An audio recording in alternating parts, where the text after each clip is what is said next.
ओम नमो भगवते वासुदेवाय। ओम नमो भगवते वासुदेवाय। ओम नमो भगवते वासुदेवाय।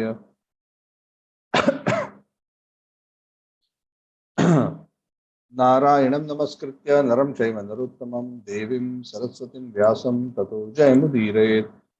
नष्टप्रायेषु भद्रेषु नित्यं भागवत सेवया भगवती उत्तमश्लोके भक्तिर्भवति नैष्ठिकी। कृष्णाय वासुदेवाय देवकी नंदनाय च नंदगोपकुमाराय गोविन्दाय नमो नमः। ओम अज्ञानतिमिरान्धस्य ज्ञानाञ्जनच्छलाकया चक्षुरुन्मिलितं येन तस्मै श्रीगुरवे नमः। श्रीचैतन्यमनोभीष्टं स्थापितं येन भूतले स्वयं रूपः कदा मह्यं ददाति स्वपदान्तिकम्। वन्देऽहं श्रीगुरोः श्रीयुतापदकमलं श्रीगुरून् वैष्णवांश्च श्रीरूपं सागरजातं सहगणा रघुनाथान्वितं तं सजीवं साद्वैतं सावधूतं हरिजनासहितं कृष्णचैतन्यदेवं श्रीराधाकृष्णपादान् सहगणललिता श्रीविशाखान्वितांश्च हे कृष्णकरुणा सिन्धु दीनबन्धु जगत्पते गोपेशा गोपिका कांत राधा कांत नमोस्तुते। तप्त कांचन गौरांगी राधे वृंदावनेश्वरी सुते देवी प्रणमामि हरिप्रिये। पंचकल्पतरुभ्यश्च कृपा सिन्धुभ्यैव च पतितानां पावनेभ्यो वैष्णवेभ्यो नमो नमः। जय श्री कृष्ण चैतन्य प्रभु नित्यानंद श्री अद्वैत गदाधर शिवासादि गौरभक्तवृंद। हरे कृष्ण कृष्ण कृष्ण हरे हरे हरे राम राम राम हरे हरे। नमो विष्णुपादाय कृष्णप्रेष्ठाय भूतले श्रीमते राधानाथ स्वामी नामिने नमः। ओम विष्णुपादाय कृष्णप्रेष्ठाय भूतले श्रीमते भक्तिवेदांत स्वामिनिति नामिने नमस्ते सरस्वते देवे गौरवाणी प्रचारिणे निर्विशेष शून्यवादी पाश्चात्य देशतारिणे मुखं करोति वाचालं पङ्गुं लङ्घयते गिरिं यत्कृपातमहं वन्दे श्रीगुरुं दीनतारिणं परमानन्दमाधवं श्रीचैतन्य ईश्वरं। हरि ओम तत्सत्। हरे Krishna. Thank you for joining. So, as mentioned during our last class, we are continuing our discussion on the pastimes of Dhruv Maharaj. While most people have heard only up to the story of Dhruva getting darshan of the Lord and getting the blessing of the attainment of Dhruva Loka, Bhagavatam continues the story further to explain the important events in the life of Dhruva as he grew up, as he became a king, all the way leading to his going to the Vaikuntha planet of Shvetadvipa on Dhruvaloka, the pole star. So we are going to be discussing chapter 10 of the 4th canto, chapter 9, where the main part of the pastime of Dhruva is, we actually dedicated, I don't know, 4 or 5 classes. So probably, I think it may be perhaps one of those chapters where we have dedicated the maximum number of classes. Perhaps, I do not know, I have not counted. But I think 4 or 5, 4 at least for sure, perhaps more. Relatively, this chapter 10, which is entitled Dhruva Maharaj's fight with the Yakshas, is relatively simple. It is not a philosophical chapter. It is an interesting episode from the life of Dhruva Maharaj, some 30 odd verses, and a very interesting story. Of course, all of these stories are historical episodes. So we do not use the word mythology. So please do not use. Sometimes devotees accidentally use the word mythology. Mythology means myth. Myth means it's untruth. It's a fictional story. So the Bhagavad is not fiction. The Bhagavad is Purana. Purana means very ancient histories. So this is a very beautiful pastime. So in the previous chapter, we concluded how Dhruva Maharaj, after his astounding success,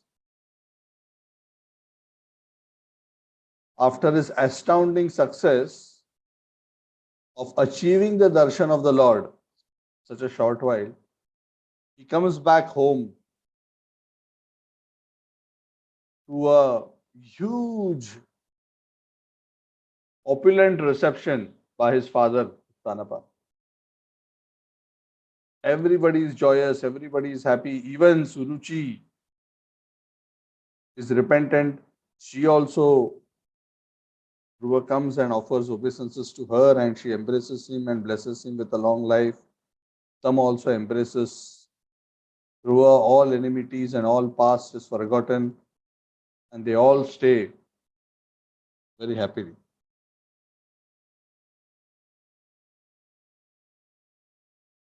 However, it is said that not too long after that, as soon as Dhruva reached an age where he was qualified in age, of course, he was spiritually highly qualified in age to take over the kingdom. His father Uttanapad was very, very eager to hand over the kingdom to Dhruva and himself go to the forest, take a vanaprastha, so that he can himself focus on his own spiritual elevation. Now, this is something very interesting. On one hand, we may have seen Uttanapad as he made a mistake. He was at one point unduly attached to Suruchi and neglecting Suniti. Of course, he went through certain situations, and then after this whole episode, he sobered down, became much more balanced in dealing with all his family members appropriately. But in any case, he was a Raja Rishi. He was not an ordinary householder like any of the attached householders of Kali Yuga. He was a great saintly king. You have to understand, he's from a very saintly dynasty. He is not just anybody. He's coming as a descendant of Swayambhuva Malu. So he's a very exceptional personality. Father pure devotee, grandfather pure devotee, great grandfather supreme personality of God. So that is an extraordinary lineage. So he was a great soul. And we see throughout the Bhagavad, throughout the other Puranas, throughout Ramayana and Mahabharata, how great souls also sometimes, because of the overwhelming influence of material energy, make mistakes. In fact, that is the very nature of conditioned life.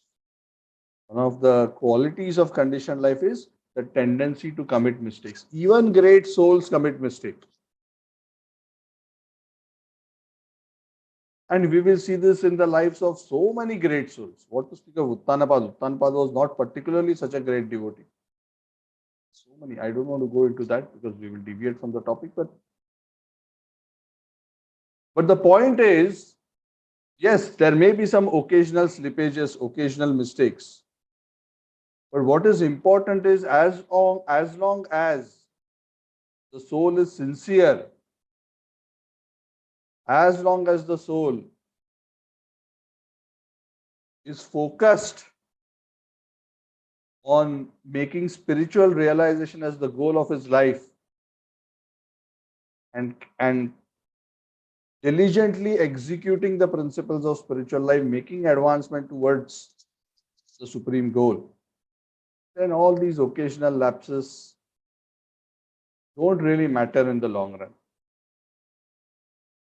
Krishna helps the devotee to learn from these various occasional setbacks, helps them come back on track and make further progress. Uttanpad, perhaps after being inspired by Dhruva, wow, he was thinking, I am the father, he's the son. I should be more spiritually advanced and I should be teaching my son. Here, my son took a 6 months off and completed pure devotional service and came back. And he was feeling, I am still stuck here. Nothing I have done, nothing I have achieved. So he was feeling, he was very serious about spiritual advancement. And he was strongly feeling that he wants to now focus his life on spiritual advancement. He doesn't want to waste more time. Typically, even in ancient Vedic cultures, amongst the three higher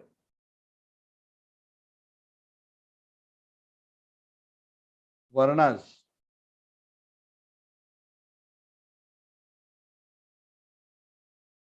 which is the Vaishya, Kshatriya, and the Brahmanas, there is a tradition that after around 50 years of age, one doesn't remain entrenched in family life, one disassociates and focuses on spiritual life. And oftentimes, whether it's actually literally going to the forest or not, that is not the point. Where we'll go into the forest and stay where and do. I mean that sometimes they were doing that. But the most important point was to not be in active life of material enjoyment, to disassociate oneself from family responsibilities or pursuits of material nature and focus oneself exclusively on purifying oneself and elevating one's consciousness with the ultimate goal of achieving the lotus feet of the Lord at the end of one's life. And usually that would happen around the time that the children would get married, at least. Of course, in those days, the children would get married at an earlier age. So probably it didn't even take 50. Nowadays, by the time one's children get married, one himself is 60 odd years, which is a unfortunate thing. Prabhupada, across the purports of the Bhagavatam and so many of his classes, would say, quote the Vedic verses, Panchadashordhvam Vanam Vrajet. Once one reaches 50, one should go to the forest. So, while modern corporate life says 60 as a retirement age, and that is just from job, but Vedic life says 50. Enough, 50 is already too much. But Uttanapad was not even willing to wait for the point of his children getting married. He was so eager that as soon as he saw Dhruva fit to sit on the throne, it is said he appointed Dhruva as the king. And he went away to the forest to exclusively focus on spiritual advancement. Of course, not much is mentioned here about him, but I'm sure being the son, being the father, not the son, the father of such a great devotee as Dhruva, I'm sure he would have got the complete mercy of the Lord and achieved the lotus feet of the Lord eventually.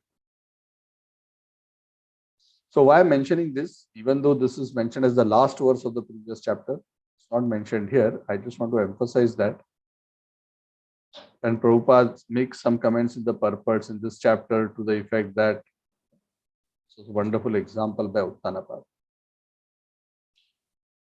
So why I'm mentioning this again is this is a reminder for all of us that if we want to be properly successful in life, the real goal of life, then one must plan, not just financially, also spiritually.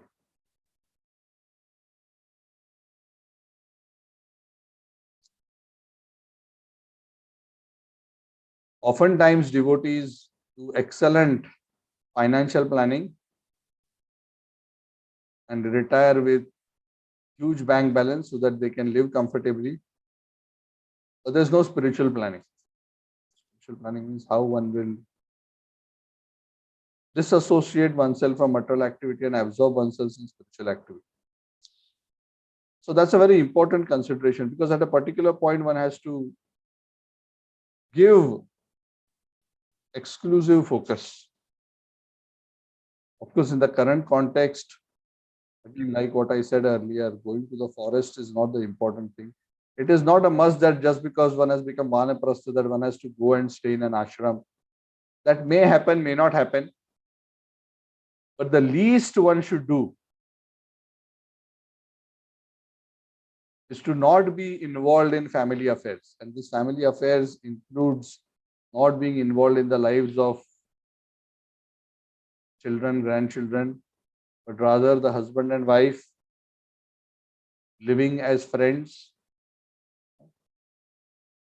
helping each other spiritually, going through austerity, going to holy places, being absorbed in seva, going deeper in the holy name, Gita, Bhagavatam, seva, preaching, guiding others spiritually, the younger generation. Of course, this doesn't mean that they have to renounce family in a formal way like a sannyasi does. But the point is, one is not actively involved in, one doesn't want one's consciousness to be rooted in family consciousness. One should start developing the consciousness that the whole world is my family. Sannyasi is the perfection of that consciousness, but a vanaprastha starts that transition through purification. So at least in that spirit, we must all plan to slowly disassociate ourselves. Uttanapad was eager even before 50. I don't know what his age was, but obviously it is very clear he did it even before it was customary. So I'm assuming he must have done already when he was 44, 45, whatever time Dhruva became 20, 25 age. He installed Dhruva, and that is what was predicted. Lord Vishnu had blessed like that, and he went to the forest. It is said subsequently, Dhruva Maharaj got married. So it's like Uttanapad didn't even wait for his children to get married. Neither Dhruva was married nor Uttama was married. And he went. So Dhruva got married to a very qualified lady by the name of Brahmi. This Brahmi was the daughter of another Prajapati, whose name is Shishumara. And Dhruva had two sons, Kalpa and Vatsara. Dhruva had one more wife. The name of that wife was Ila. And she was the daughter of Vayudev. And from her, Dhruva had a son by the name of Utkala. And he also had a very beautiful daughter. Even though the daughter's name is not mentioned in the Bhagavatam. So he had two wives, and from each of the two wives, he had two children. Dhruva's younger brother, Uttama, if you recollect, the Lord, when he blessed Dhruva, had made a prediction about Uttama. Anybody remembers what that prediction was? Anyone recollects? Hare Krishna Prabhu, he will be killed when he goes for hunting in the forests. Correct. So the Lord had already predicted, and the Lord had hinted Uttama will be killed, and also Suruchi will also die very soon thereafter. And exactly that is what happened. And Prabhupada had explained, we discussed this in the last chapter, how that was a result of their offense towards Dhruva. And we discussed in great detail how dangerous it is to be offensive to the devotees. So it is said, Dhruva, he went on a hunting expedition. In olden times, the Kshatriyas would go on hunting, and it is said the purpose of hunting was not so much to eat the flesh of animals. That wasn't the focus. But Kshatriyas would go into the forest and hunt animals, especially ferocious animals, to keep up their martial fighting spirit. So that because war was not happening all the time, so they would go and do this. So he had gone into the Himalayas, and when Uttama was roaming around hunting in the Himalayan mountains, deep inside the Himalayan mountains is the kingdom of the Yakshas.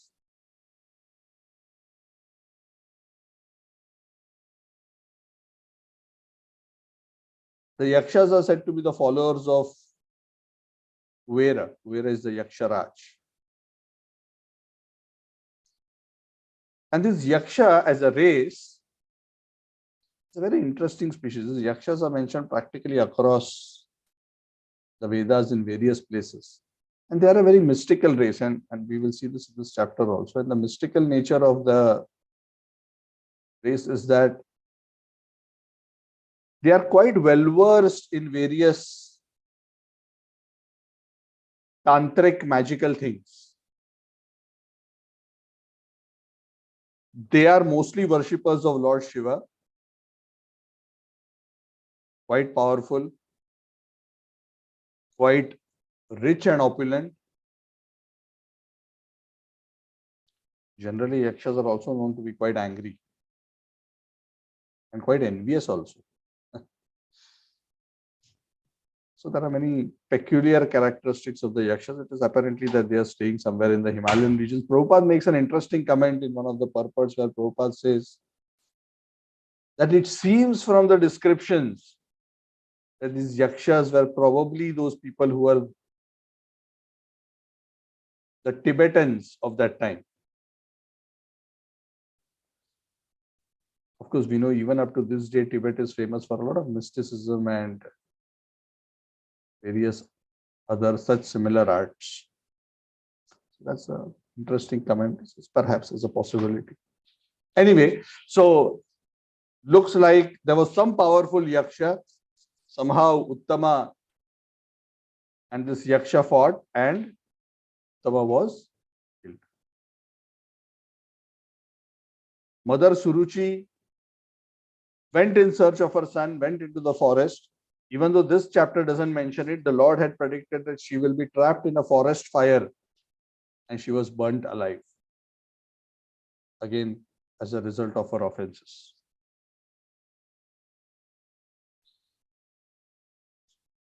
So Uttama passed away.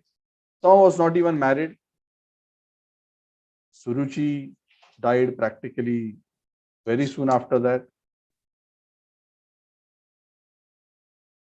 So Dhruva was left alone, and Dhruva came to know about the news of what had happened, of how his brother, who was a very, very great, powerful king at that time, when he heard the news of his brother Uttama being killed by the Yakshas, he was overwhelmed with lamentation and anger. And he immediately got onto his chariot and he charged towards the capital of the Yakshas. The capital of the Yakshas is said to be a city by the name of Alakapuri. Again, this title, Alakapuri, this capital city is again very commonly mentioned across the Vedic scriptures in many places. Alakapuri. I don't know whether it was somebody somewhere in Tibet, somewhere deep in the Himalayas, apparently. So Dhruva Maharaj went deep into the Himalayas, into the northern region, and finally in one valley, deep inside the Himalayan area, he saw the valley full of these Yakshas. Practically, the description of the Bhagavatam is they look like a ghostly species. He saw a city, the Bhagavatam says he saw a city full of ghostly persons who were followers of Lord Shiva. So as soon as he came there, he was there in a mood to punish them because he felt that his brother was unlawfully killed. And how come the brother of the king was killed like this by these Yakshas? So he came in a spirit of revenge. And from a Kshatriya perspective, it wasn't wrong because this is the Kshatriya spirit. The Kshatriya spirit is if somebody is attacking, then the Kshatriya has every right, and that's a part of his dharma to retaliate. Because Kshatriyas by nature have mode of passion. You must understand, even though he had become so advanced, in his devotion, because the body is still a Kshatriya body, the body will still have its own dharma. And according to that dharma, one may behave. And that is why, even in the Bhagavad Gita, Krishna is saying that no, even though you may become advanced in consciousness, it doesn't mean you have to give up your material duty. You can still continue to perform your duty. Just do it with detachment and with dedication to the Lord, but your duty will be driven by the modes. But it becomes transcendental because it is dedicated to the Supreme Personality of Godhead, because the desire is not to enjoy the fruits of the activities. The desire is to serve the Lord. But it is not that a Kshatriya will just simply become Brahman. There are very, very few examples where persons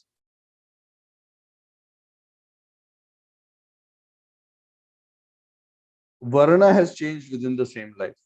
Very, very, very rare. But that's not a topic which we want to go into. One example of that is Vishwamitra Muni. Was born a Kshatriya but eventually became Brahmana. But those are very, very rare examples. Generally, even after making a lot of spiritual advancement, the basic nature, because the nature is also related to the body and the subtle, the gross and the subtle body. It has a particular constitution.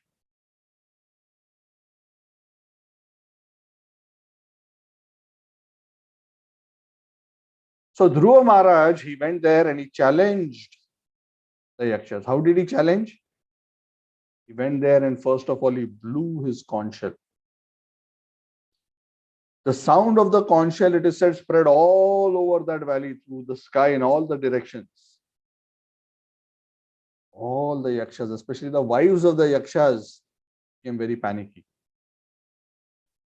And it could be seen from the eyes of the wives of the Yakshas that they are very afraid, because Dhruva Maharaj was extremely powerful. They could sense, oh, this is not some ordinary person who has come here. This is a very, very powerful person.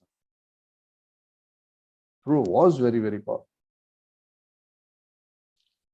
The Yakshas were very agitated, very disturbed. The Yakshas, like I mentioned, they're an envious race. They are also quite short-tempered. When they heard that conch shell of Dhruva, they became very agitated. They are unable to tolerate that sound, and being driven to counter Dhruva, immediately they gathered their weapons and came out from their city and started attacking Dhruva. This was not an ordinary fight. I mean, Dhruva was alone here. That's what the Bhagavatam describes. And he was fighting alone against a full kingdom of Yakshas. So as the Yakshas charged towards Dhruva, Dhruva was an excellent charioteer. He was also very good bowman. It said he immediately, with his bow and arrows, started shooting 3 arrows at a time. Every time he twanged his bow, 3 arrows, and he was killing the Yakshas left and right like nothing.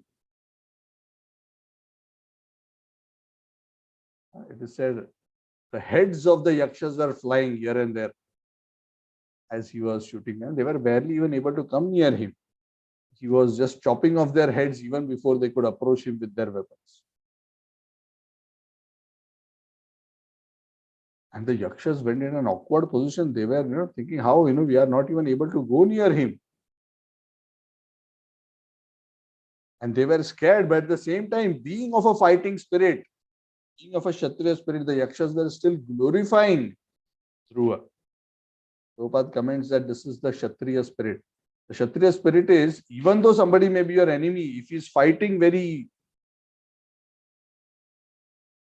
wonderfully, very valorously, they will approve and say, wow, wonderful. So just like in sports, there's sportsmanship, sometimes even when the opposition hits a century, even those who are on the fielding side, they will also clap.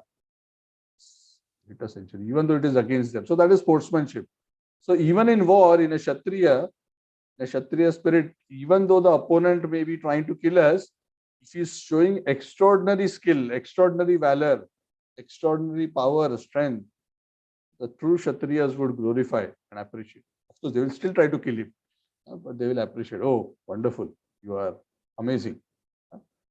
So on one hand, the Yakshas were afraid. Simultaneously, the Yakshas were glorifying the wonderful feats of Dhruva. Obviously, the Yakshas were very, very angry, obviously, as they were being chopped off. And they had become angry and ferocious, just like snakes who have been trampled on. A snake is anyway dangerous, and when a snake is trampled on, it starts really hissing and he goes all out to bite the person who has trampled. So, being unable to tolerate the prowess of Dhruva, all the Yakshas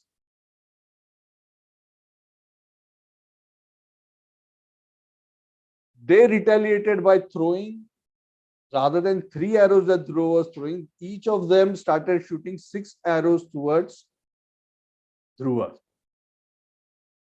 Double. And this was not one person sending 6 arrows. The Bhagavatam says the Yakshas were showing their prowess. And what was the number of Yakshas who were in the fight? 130,000 Yakshas were there. How many? 130,000. So all the Yakshas were simultaneously shooting 6 arrows. So 130 into 1000 into 6. 13 into 6 is 78. So 780,000. So almost 800,000 arrows were flying towards Dhruva almost simultaneously. 800,000.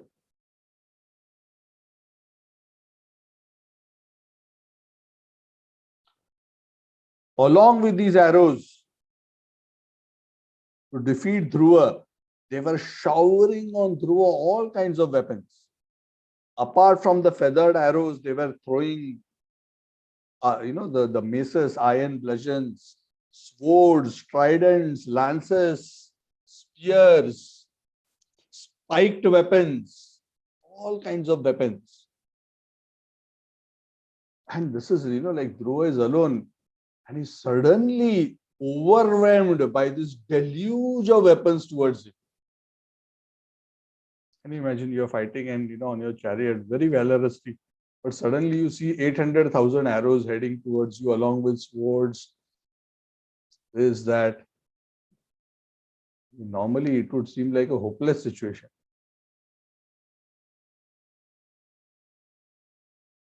So the Siddhas, the higher planets, there are certain perfected beings called Siddhas who can fly the air at will.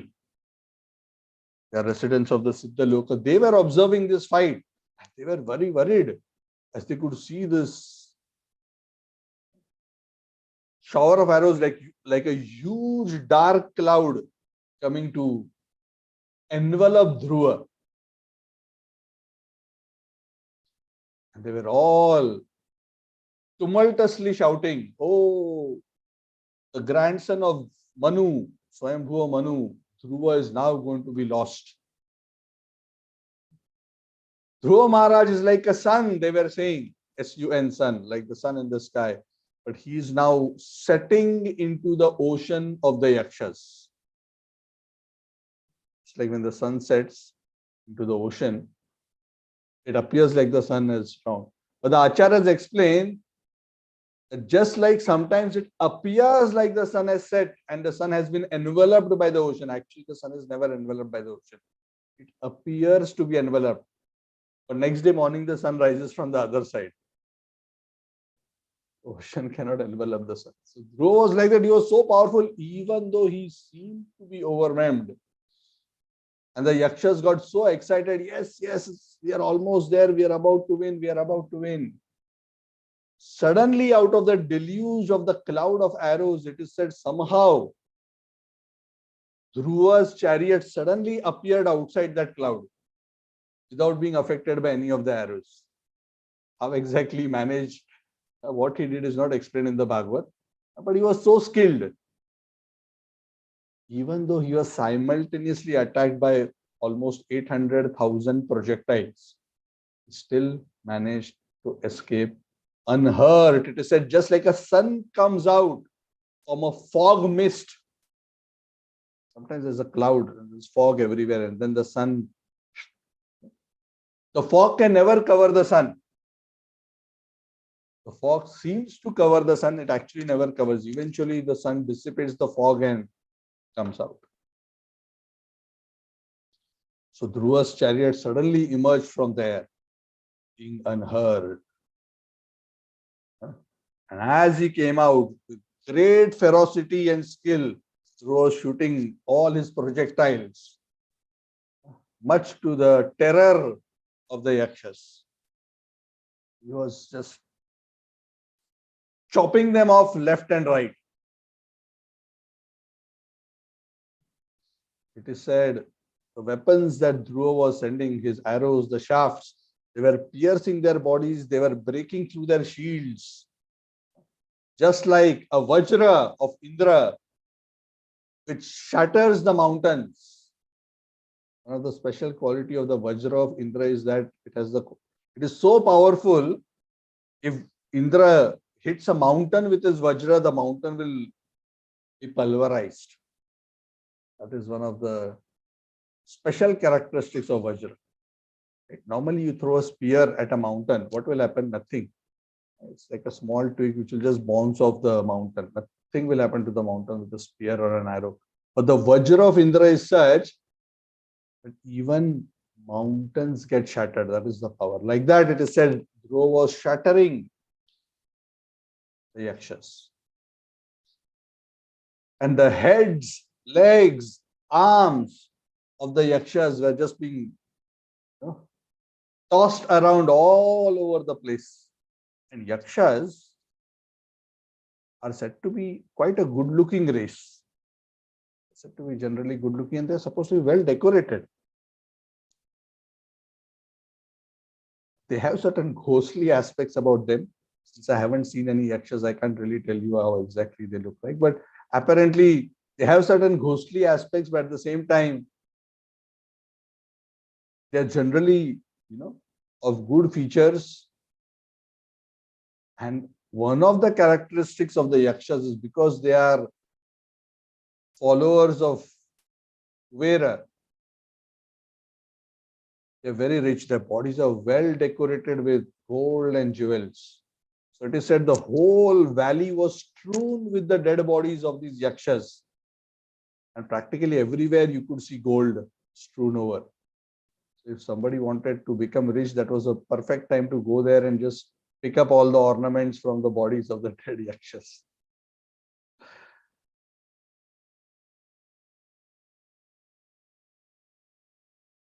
So those other Yakshas who are not yet killed, it is said their limbs were cut to pieces by Dhruva. And being so severely attacked by Dhruva, actually the Yakshas started fleeing away. The Bhagavatam says, just like elephants flee away from an attacking lion.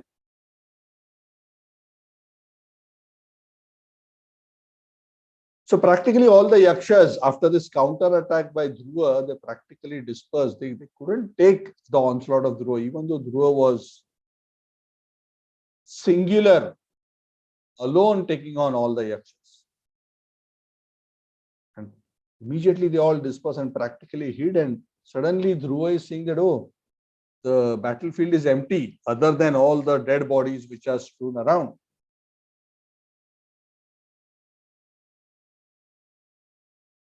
And as he was seeing that, he was thinking, oh, I have heard so much about the beautiful city of the Yakshas, Alkapuri.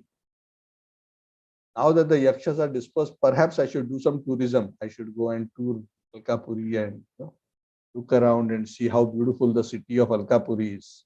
But then Dhruva thought, no, no, no, I've heard that these Yakshas are very mystical and, they must be up to some tricks. They have suddenly disappeared. I can't see any of them anywhere. They must be up to something. So I must be careful. So he was thinking of going into the city, but he didn't go.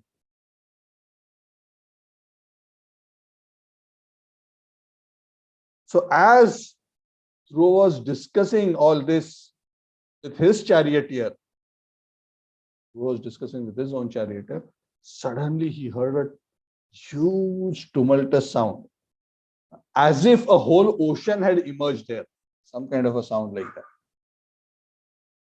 And suddenly they saw a huge dust storm which had gathered in the sky, and it was coming towards them from all directions. Now, what was actually happening was that the Yakshas were defeated in a direct fight. When somebody realizes you cannot fight somebody directly, they take to indirect methods of fighting.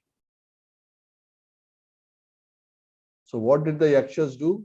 Since the typical Kshatriya fighting didn't work for them, they were getting defeated.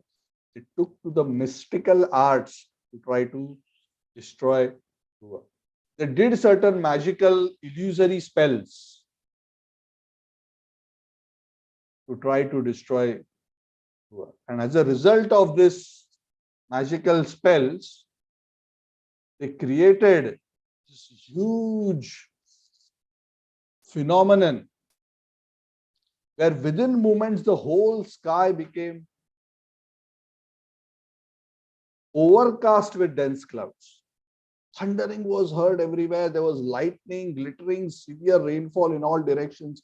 It suddenly became very dark. And what was raining? It was not regular rainfall. It was pouring blood, mucus, pus, stool, urine, bone marrow was falling heavily over Dhruva. And there were also dead bodies and pieces of dead bodies which were falling from these dark clouds. This is the kind of magical effect that they had created. Imagine how you would feel if suddenly you were placed in such an environment. After that, suddenly a great mountain became visible in the sky in front of Dhruva. And from all directions, big hailstones, along with various kinds of weapons, swords, clubs, pieces of stone, they were all showering and falling on Dhruva. Dhruva also saw huge serpents with angry eyes and fire coming out from their mouth. They are approaching him at a rapid speed to devour him. Mad elephants are rushing at Dhruva. Lions and tigers are rushing at Dhruva. So, overwhelming sight for Dhruva.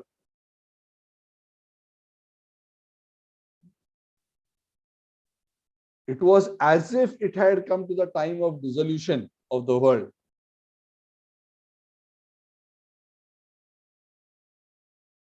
Foaming sea waves seemed to be coming towards him with great roaring sound. So all this, the Yakshas were very heinous by nature. The Yakshas are considered, like what I said, they're quite heinous. And they can go to do any kinds of tricks to destroy their enemy. So they created all these strange phenomena to overwhelm Dhruva. And Dhruva, when he saw all this, he was becoming quite overwhelmed. He didn't know how to do. If somebody is fighting, you can at least take a bow and arrow and do this. But with this kind of an environment and what he was seeing and what he was being subjected to, Dhruva was so overwhelmed that for some time he lost his composure and he didn't know what he's supposed to do. So when great sages they saw that Dhruva was being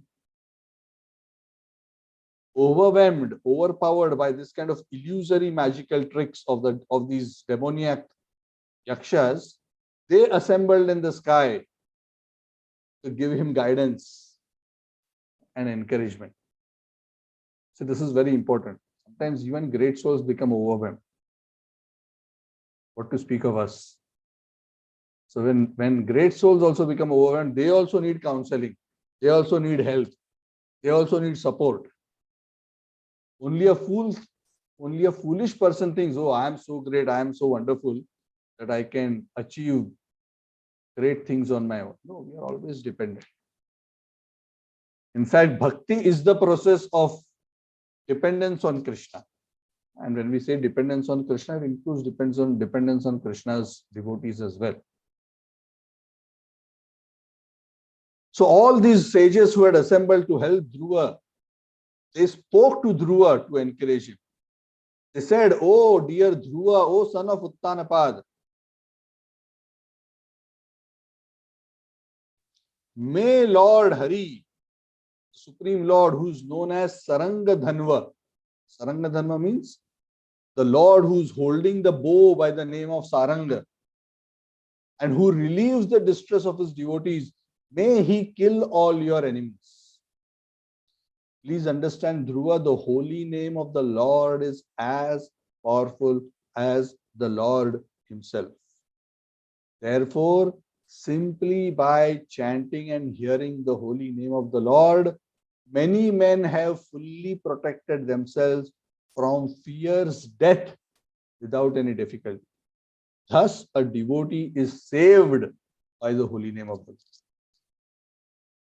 So they blessed him and they also gave him the solution. What is the solution? Holy name. Why holy name is the solution? Holy name is non-different from Krishna. Kali Kale Nama Rupe Krishna Avatar. That Krishna is fully present in the form of his holy name. And all the potencies of the Lord, Namna Makari Bahuda Nija Sarva Shaktis, Nija Sarva Shakti. All the Lord's personal potencies are present, which means the Lord's potency of destroying the demons is also present within his holy name. So when the Lord is invoked through his holy name, the Lord's potency of destroying the demons is present, and we bless you that Lord who's holding that bow, he may destroy all your enemies. So invoke him by invoking his name. So that actually brings us to the end of the chapter, because that is the last verse of this chapter where Dhruva Maharaj is advised like this to the sages. Essentially, we will discuss this. The story continues in the next chapter, which we'll discuss the next week. But essentially, what the sages did was they reminded him through this instruction. They reminded him that he should invoke through the name of Lord Hari, Lord Narayan, the Narayana Astra, which will counteract the power of all these illusory tricks. And that's exactly what Dhruva does. And he overcomes this very dangerous situation. So when a devotee has taken shelter of the Supreme Personality of Godhead, the Lord never leaves him. So even when Dhruva came into this very difficult situation, he was saved by the devotees of the Lord again and again. And we will discuss what happened later. It's very interesting. Next chapter is even more interesting episode of what happened later. Something very interesting. And we will discuss that in the next week. So I want to end here. So the story is pretty simple. From an external perspective, a very interesting episode of Dhruva. This is Dhruva, who's married with 2 wives and 4 children, where Uttama has died, Suruchi has passed away, so Suniti is still there, Uttanapada has gone to the forest. He has become a very powerful king, And if you remember, he has been blessed by the Lord that he'll rule the earth for how many years? Anybody remembers? 36,000 years. 36,000. Haribo, 36,000. 36,000 years. Thank you. Yes, that is correct. So this is one of those very interesting episodes within that period. So I'm opening up the floor. If anybody has any questions or comments, we can. Yeah, Hare Krishna Prabhuji. I have two questions. Yes.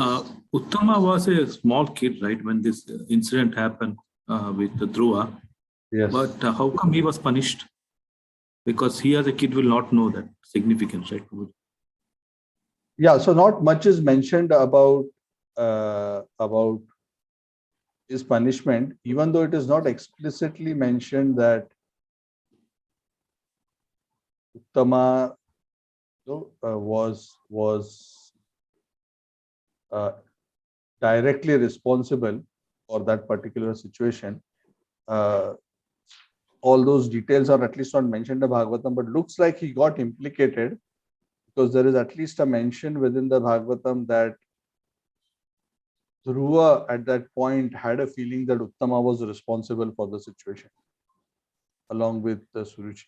Now the exact details of why it is so, sometimes while the Bhagavatam may not mention it, again this is a speculation, maybe when Suruchi did like that or behaved like that, Dhruva expected his brother Uttama to support him in some way also, because he was looking at his father. He expected father to support him, he did not. So Uttama may have been a quiet accomplice. Sometimes it's a quiet accomplice, you understand, right? Yeah. For example, you are with somebody and somebody else insults you. Of course, the person who insults you is offending you, but the person, others who are there, were quiet and enjoyed you being offended, they are also implicated. Correct? Yeah. And in this whole episode, Uttama was the beneficiary, because essentially what was the comment of Suruchi? That Uttama will become king, you will not become king, even though you are elder, because you are not born from me. So even though it is not directly mentioned, it looks like Dhruva was upset with Uttama, and that is very clearly mentioned in one Bhagavatam verse that he considered. So obviously, Suruchi had a much more ghastly death, in the sense that she was burnt alive because of her offense. And Uttama also was killed even before he got married. So he got killed at a young age. So the point again is that if one is either offending a Vaishnava or becomes the recipient of the ill will of a Vaishnava, then it's a very dangerous position. See, that is why one should never be a recipient of the ill will of a great soul. And that may happen if you have genuinely committed mistake, or sometimes because of unfortunate misunderstandings also that may happen. So one should be very careful with dealing with very great souls. See, we have to understand the nature of those who are spiritually advanced. Just like the Lord is Satya Sankalpa. You understand the word Satya Sankalpa? Satya Sankalpa means whatever the Lord wants happens just because the Lord desires. Satya Sankalpa. The Lord doesn't have to put effort. Swabhaviki Jnana Balak Kriyacha. See, desires automatically, his energies execute everything. Just like for a very rich person, he just says, oh, I just feel hungry. All those who are servants around, they will hear and they'll quickly arrange. They'll not even wait for him to order. Quickly they will bring. Yes, so the Lord's energies are like that. Not just things and the energies arrange whatever has to. The Lord's great devotees are also very powerful in the sense that whatever they desire and wish comes true, because they are so intimately connected with the Lord. What they think and desire for all advanced transcendentalists, this is true. Whatever they say whatever they wish happens. Even if in some cases it may not happen exactly as they have thought, but their thought and words have such an energy within it that it will severely affect either positively or negatively, depending on the nature of that thought. That is why we want to seek the blessings of great souls, because when they wish good for us, not even necessary that they put the hand on the head and say, I bless you. Just their having become positively disposed towards us projects such great blessings and mercy that we make spiritual advancement without much difficulty. But the same great soul, when he is displeased and has a negative orientation towards us because of our misbehavior, because of our improper behavior, our offenses,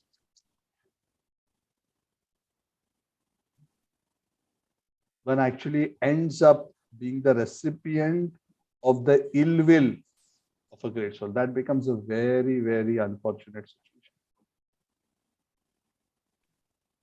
And especially if those individuals are very advanced, then it becomes a very difficult situation.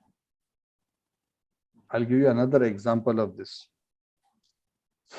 And this happens even at very advanced levels.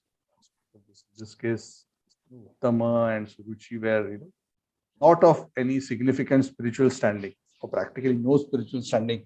At least Bhagavatam doesn't mention any spiritual attainment of them. Even Akrura, who's such a great soul, considered one very, very great devotee, he took away Krishna and Balram from Vrindavan. The gopis were so upset with him, even though he was doing his service. But he was not so sensitive to the suffering. When the gopis gathered, he was like, let us go, let us go. He was not sensitive. He was not, of course, I don't want to say anything to offend him, otherwise I will get into trouble. But the point was, apparently the gopis were not happy. I don't know how exactly it happened, but they were not happy with the way Akrura came across in that whole episode, and they saw him responsible for that situation. Even though I do not know whether they actually cursed him, but that ill will was there in their heart towards Akrura. He's the one who is responsible for taking Krishna. And that affected Akrura, even though Akrura is a direct associate of the Lord. I don't want to go into that story now, but later in life, Akrura went to the point of being so affected by that offense that he practically almost came to the point of being against Krishna and being a plot of conspiring against Krishna. But he was eventually saved and he regained his original position. But that is the danger of being the recipient of the anger of great souls. That is why sometimes, I often tell those whom I try to guide and help, I often tell them that don't be short-sighted just for a small immediate gain. One should know spiritual science. Spiritual science is not just about some or the other getting what you want to get. If in the process one ends up offending those who are dear to the Supreme Personality of Godhead, one will lose everything and get into severe mess if one has been offensive, cheating, manipulating, and one becomes the recipient of the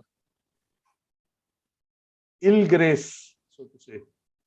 Of course, devotees never directly, very rarely a devotee will curse. May bad happen to him. That is a very extreme situation. Generally, devotees don't do that. But it doesn't even have to get to that point. Just a devotee being displeased.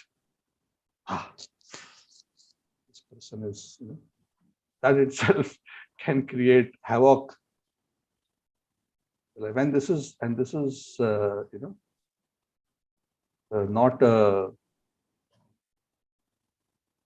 an overstatement.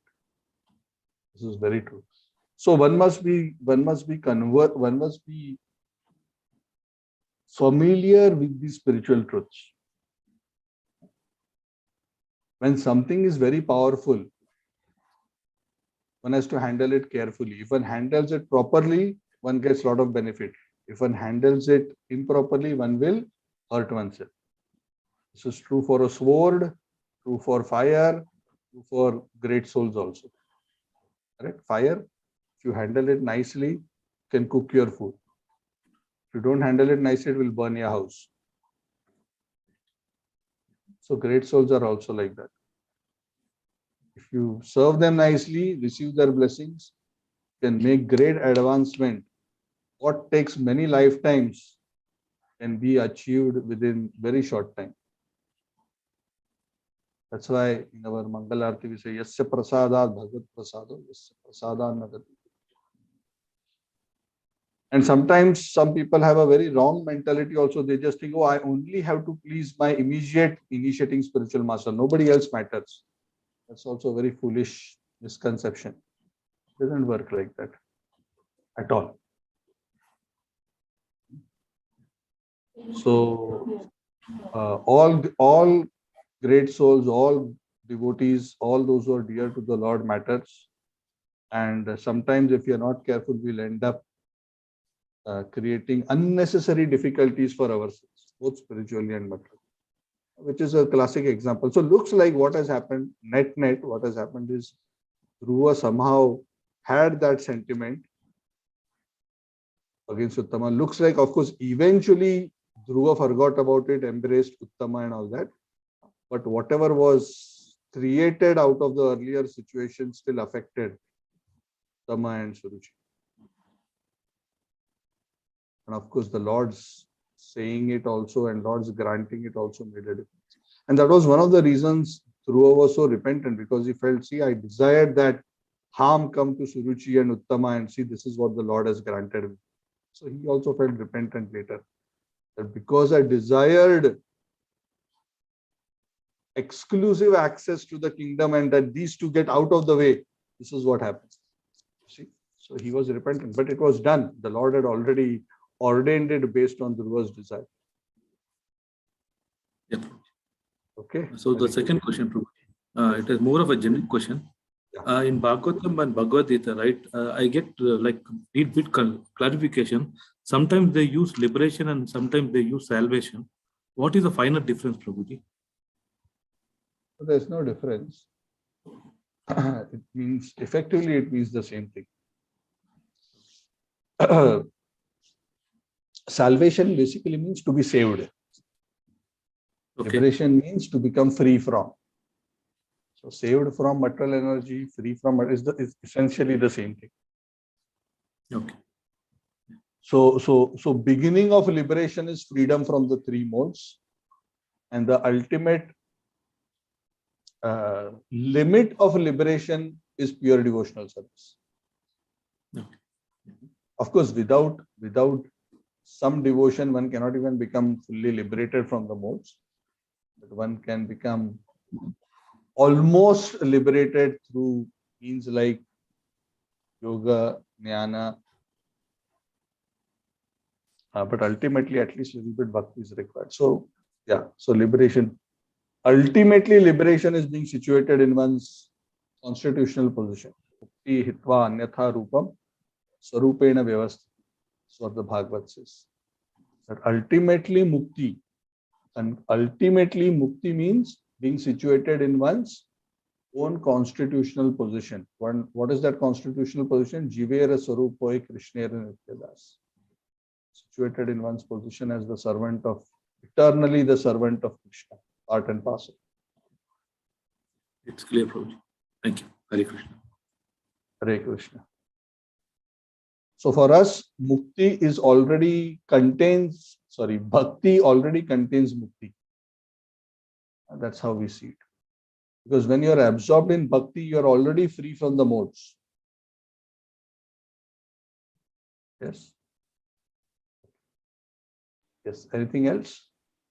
Hare Krishna Prabhu, I just wanted to share some points, bro. Yeah, yeah, Uh, please. okay, I think basically if we see the context of Dhamma, because we can also narrate to, I mean, when what Draupadi was being roped, because in the Kuru's assembly, Yes. what he said, Bhishma and all were there, but Bhishma didn't do anything.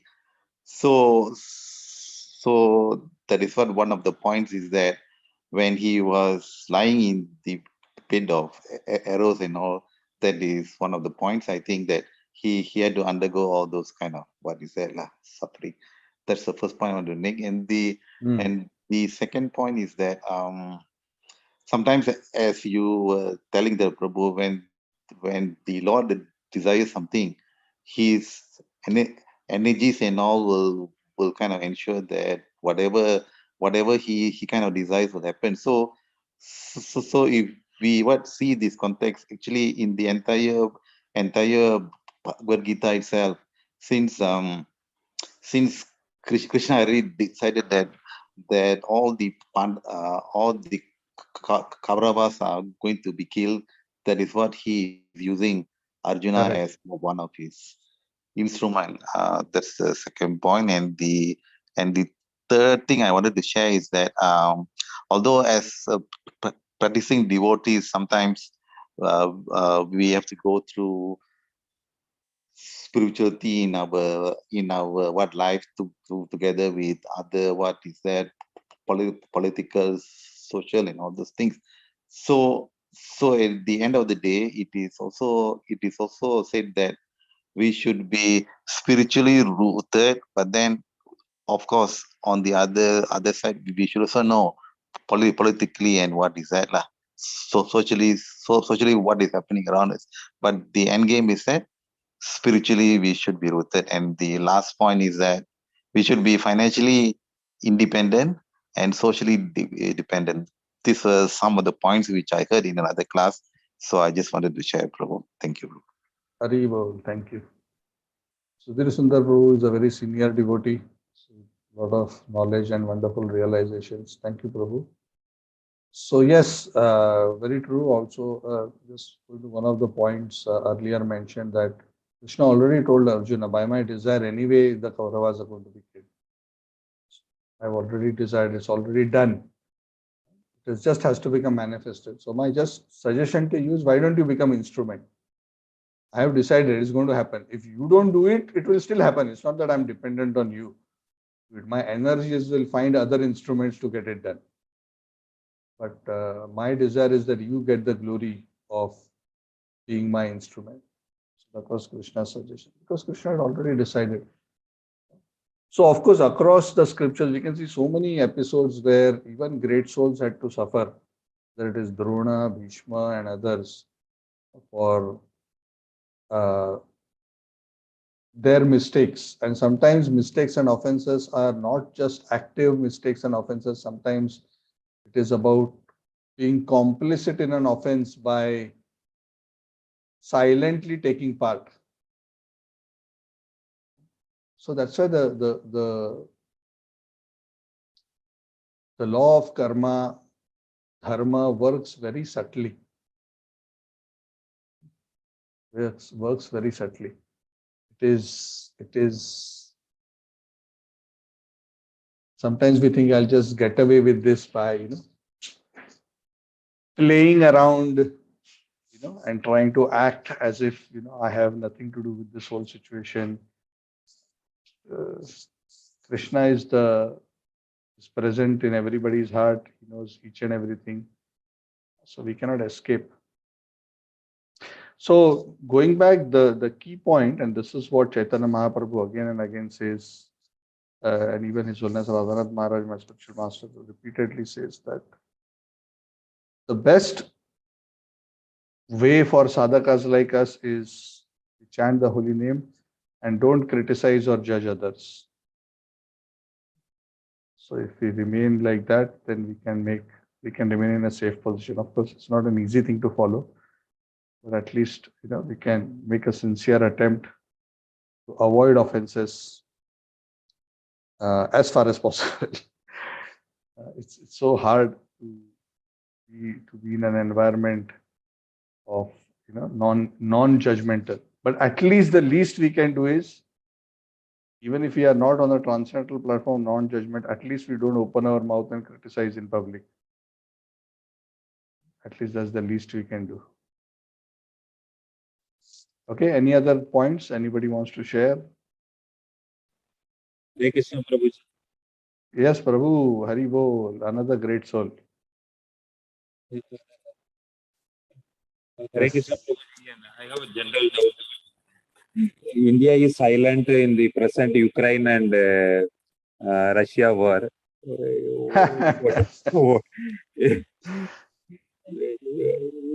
Is it correct, or sometimes when we read the paper, why the country is so silent? I used to feel, but just if you can answer, just say Prabhuji, otherwise leave it. If it's too political, just leave it, Prabhuji. Hare Krishna.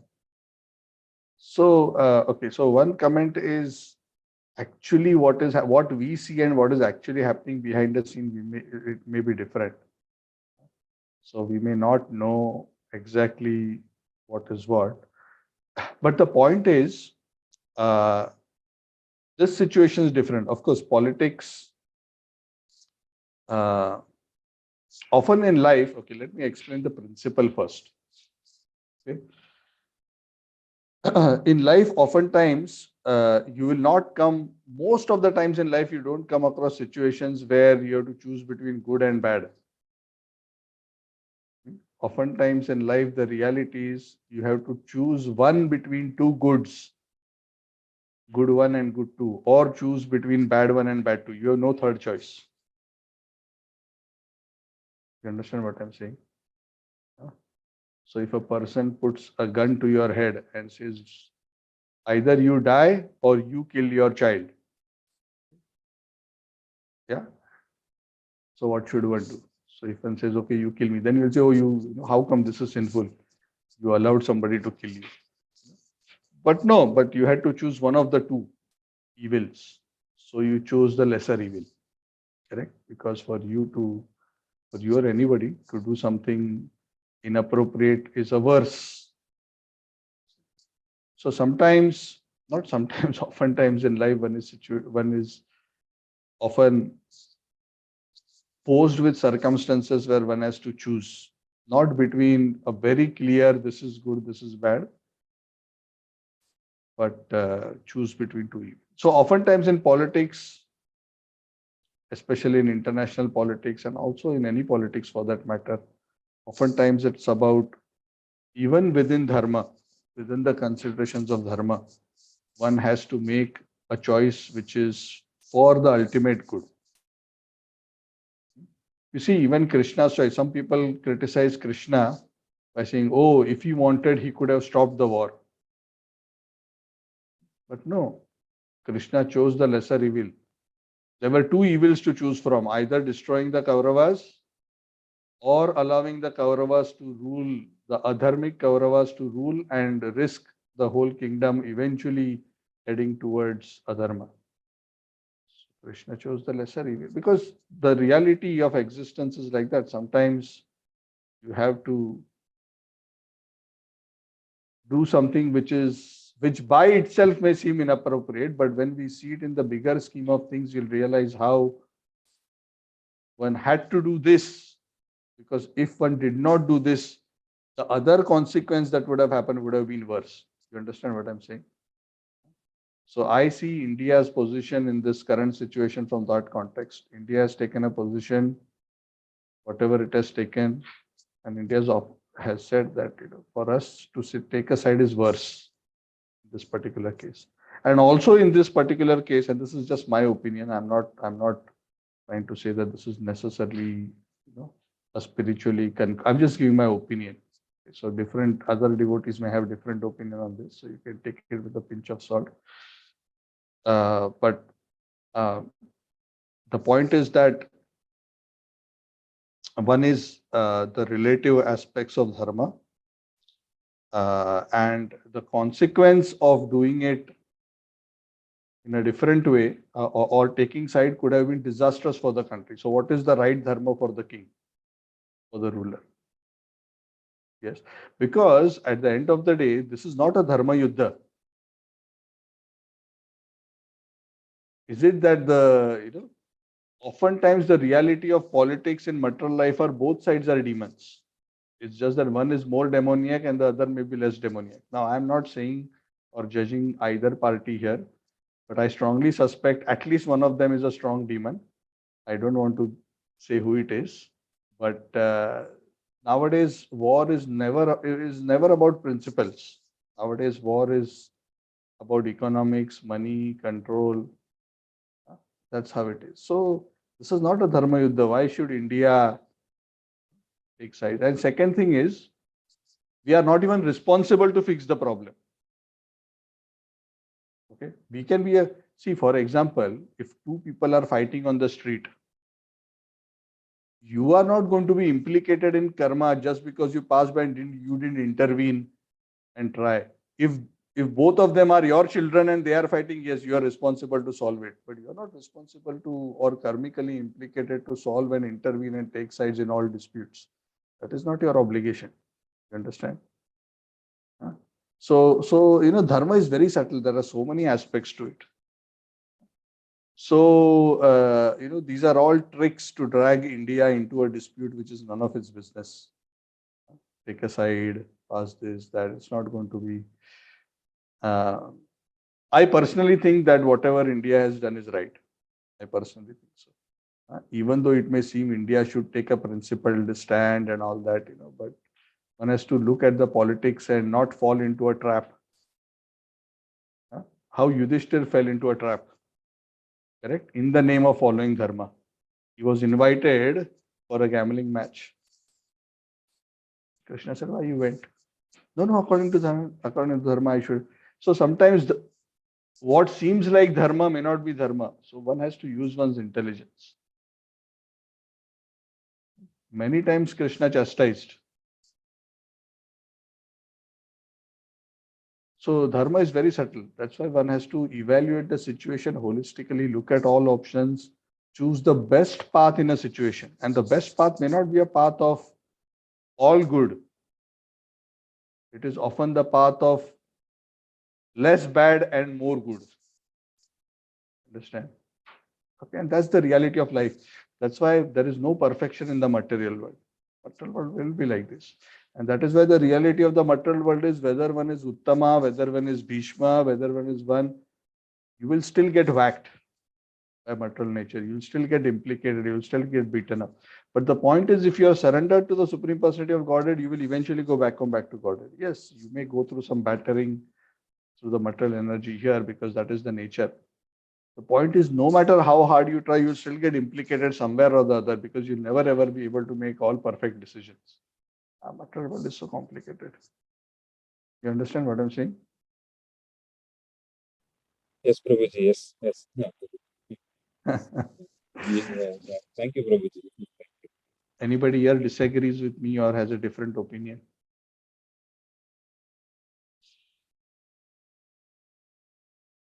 And it's okay to have a different opinion. Yes, Sudhir Sundar proposed a different opinion. No, Prabhu. I just want to tell that. I mean, at the end of the day, if you see all this serial war, each of them is trying to take advantage of one and another. Correct. That is, ultimately, everybody is thinking about their own interest. Exactly. It is not a dharma yuddha. Conclusion. It is not a dharma yuddha at all. It is dirty politics, which has been going on for decades. It's a chess game. Chess game sometimes goes on for a long time. There's a build-up, and suddenly you come to one point in a game where suddenly you start killing each other. No? Until that time, there's a build-up. These are all. But actually, we are at a very interesting point of history that I can tell you. A lot of interesting things will happen over from now onwards. And even though immediately there will be a lot of there may be ups and downs, but this is headed towards a good situation in the longer run for the whole planet. So that you can be sure. That you can be sure. Okay. Anything else? Yes. So please don't go to Russia to join anybody, any party in the fight. If you want to help, yes, you can help. Yes, since you mentioned this point, the devotees in Ukraine are actually very struggling. By the way, if you don't know, there are 50 or 70 ISKCON temples in Ukraine. Thousands of devotees, tens and thousands of devotees in Ukraine. So this is the glory of Krishna consciousness. And I can confidently say that practically all are better than me. Far, far better than me. So, they are going through very, very difficult situations. So actually, if you don't mind, I'll just share some links. If any one of you is inspired to donate to helping those devotees, you may do that. So this way we can participate and contribute. We can pray for the situation. We can pray for the welfare of the devotees. In this way, we'll get blessings. When we serve cows, Brahmanas and Vaishnavas, maximum blessings come. So if you want to take sides, we should take sides of these three groups. Brahmanas, Vaishnavas and cows. Okay? So if that's okay, I'll just share that. Whatever you can do according to your capacity. I mean, no force. I'm just saying that I'll just share that.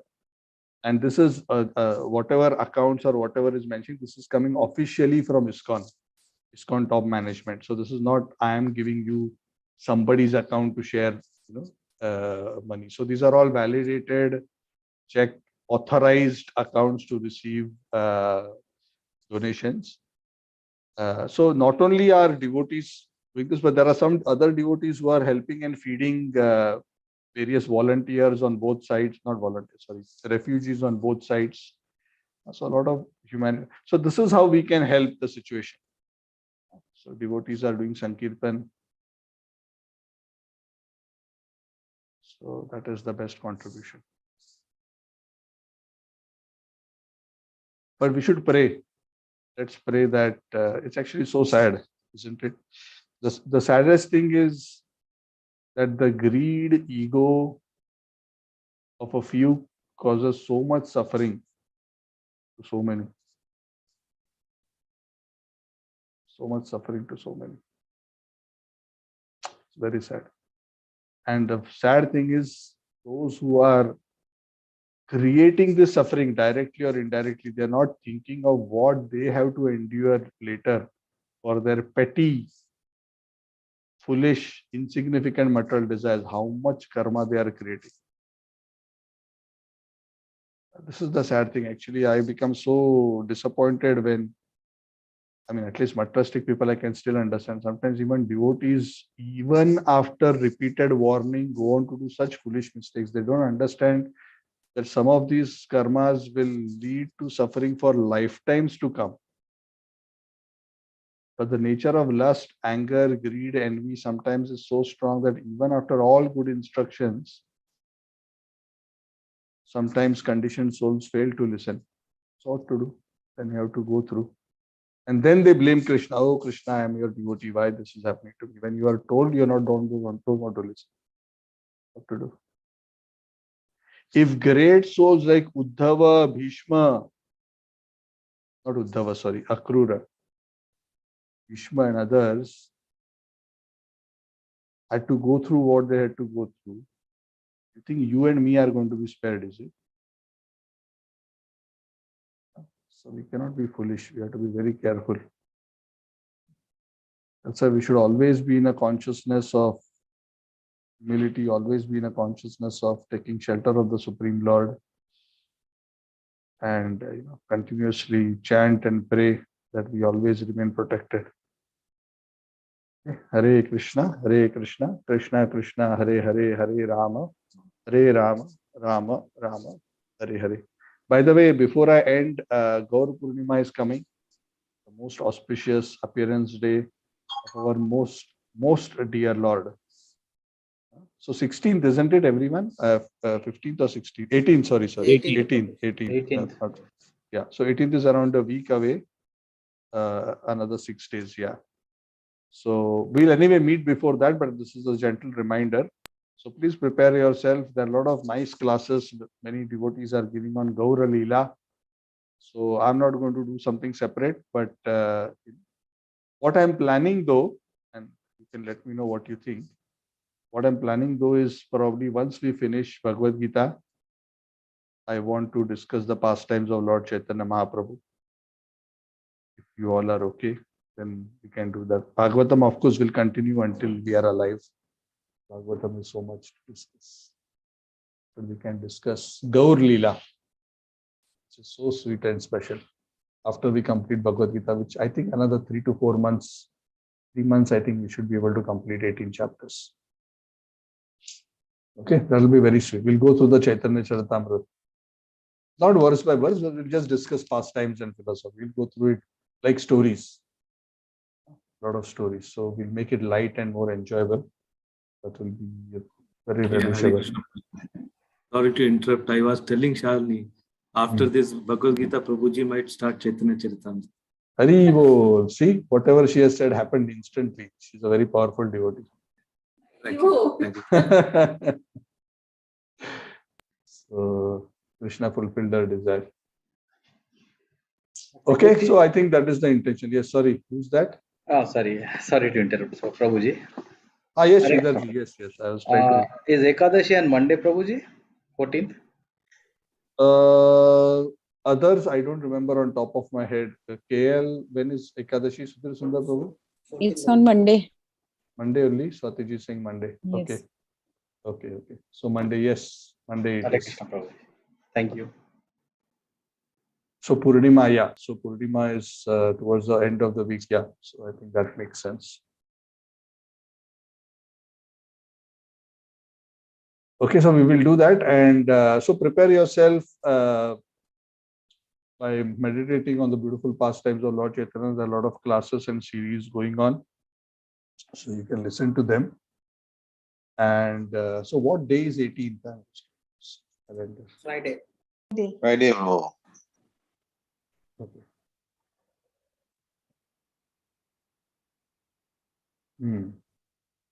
Okay, fine. Okay, so prepare yourself accordingly. And then I'll see you on Wednesday. And we will cut. And again, for a few Wednesdays, like I mentioned, 15 minutes late, so around 9:15, we'll start our class. Hope that is okay. Thank you very much. Grantara Srimad Bhagavatam ki jai, Srila Prabhupada ki jai, Samaveta Gaura Bhakta Vrinda ki jai. Thank you. Thank you, Prabhuji. Hare Krishna, Prabhuji. Hare Krishna. Hare Krishna, Prabhuji. Thank you everyone. Hare Krishna. Thank you very much.